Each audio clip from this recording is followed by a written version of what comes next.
So ano ba yung ginagawa kong negosyo sa Elites Empire? Ako ay nagbibuild ng asset na may leverage. So dito ko sa Elites Empire mas naintindihan kung ano talaga ang asset at leverage. So ipapaliwanag ko sa inyo para mas maintindihan nyo kung ano ba tong dalawang to. Ito kasi yung ginagamit ng mga mayayaman ngayon, yung mga negosyante.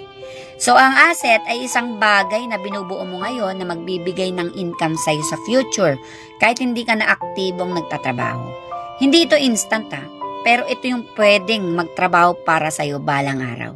Samantala ang leverage naman ay paraan para hindi ka lang umasa sa sarili mong effort.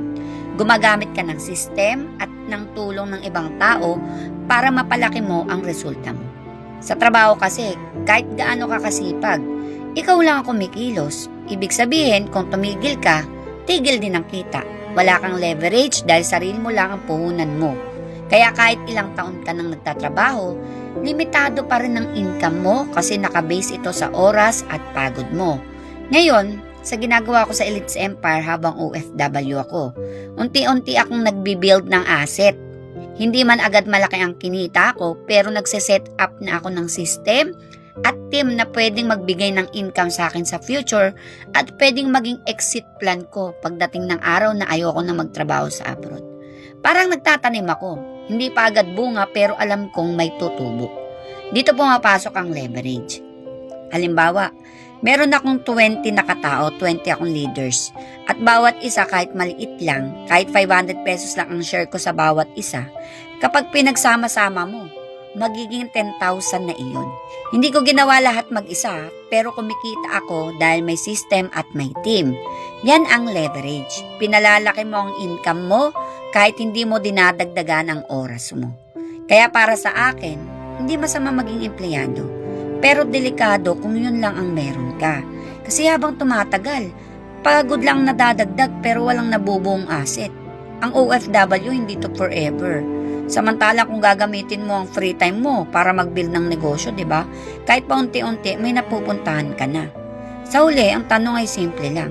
Habang nagtatrabaho ka ngayon, may nabubuo ka bang asset para sa future mo?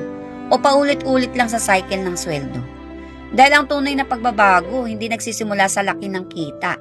Nagsisimula ito sa pagbuo ng asset at paggamit ng leverage. Kaya kung naiintindihan mo bakit kailangan mo bumuo ng asset na may leverage dito sa Elites Empire, gawin mo na ngayon. Huwag mo hayaang lumipas na naman ang panahon mo sa abroad na wala kang nabubuong sistema para sa future mo. Hindi ka pa huli, pero hindi ka na pwedeng magpabagal pa. Hindi man agad magkaroon ng resulta ngayon, huwag kang mag-alala kasi sa sipag mo na yan. Ang sipag mo nga sa trabaho mo, sino ba nakinabang? Sino ba yumaman yung amo mo, diba? Dito meron kang sistema, community, mentors at training sa Elites Empire. Diba? Darating ang panahon na aani ka rin talaga. Hindi man agad malaki, pero ang mahalaga, ang ginagawa mo ngayon ay magbibigay ng long-term income kapag lumaki na ito. Kaya pwede mo itong maging exit plan at magkaroon ng stable income sa Pinas. Kaya napakarami ng mga OFWs ang gumagawa nito kasi maraming taon na ang nasayang sa abroad. So this is it. It's time na, no time wasted na para palagpasin ang ganitong opportunity. Kaya kung gusto mo matutunan kung paano mag-build ng asset na may leverage, i-PM mo lang ako. Tuturuan kita hanggang makuha mo ang resulta na deserve mo.